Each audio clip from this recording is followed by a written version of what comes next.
आज माझ्याबरोबर आले तर मला वाटतं एक ऊर्जा मिळते, इकडे आल्यानंतर एक स्फूर्ती मिळते आणि परत जिद्दीने आणि जोमाने आपण उभं राहू शकतो. आणि ज्या समाजासाठी आपण समाजसेवेमध्ये आलो आहे त्यासाठी काहीतरी केलं पाहिजे, हे दायित्व आपलं आहे. एक पाऊस पेरणीपुरता पडला परंतु पुढे पावसाची चिन्ह दिसत नाही आहे. म्हणजे आज पण मी इकडे येत असताना हवामान कसं असेल काय असेल हे बघण्याचं काम करत होतो, पण जराही पाऊस पडला नाही तर अनेक वेळा राज्यकर्ते म्हणून घेऊन ज्यावेळी काही लोक असे निर्णय घेतात त्यावरती टीका आरोप केले जातात.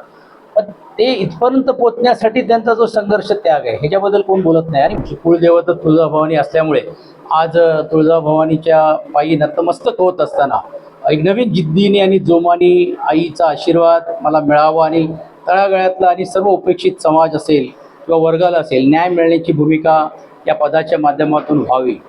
आज अक्कलकोटचाही देखील दर्शन घेतलं, स्वामी समर्थांच्या इकडे पण नतमस्तक झालो. अन्नछत्र मंडळाचा पण जो चाललेला कामकाज आहे त्याचा आढावा जन्मंजय महाराज भोसले यांच्याकडनं घेण्याचं काम केलं.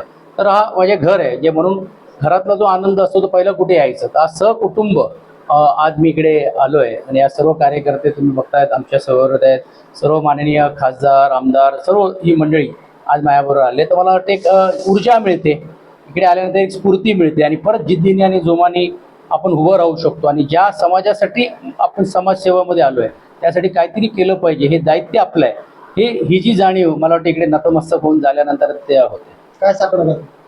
मी देवीकडे नेहमीच येतो तर सर्वांना सुख समृद्धी दे, अशी जिद्द दे, ताकद दे आणि पूर्ण रीतीने या राज्याला चांगल्या रीतीने मोठ्या प्रमाणावरती भरभराट दे.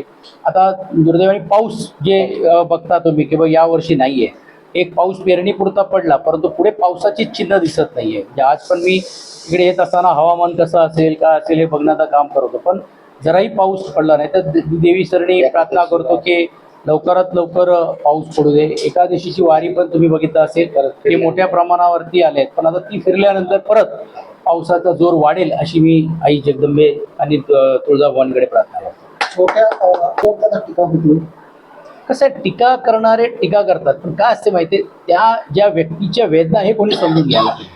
अनेक वेळा राज्यकर्ते म्हणून घेऊन ज्यावेळी काही लोक असे निर्णय घेतात त्यावरती टीका आरोप केले जातात.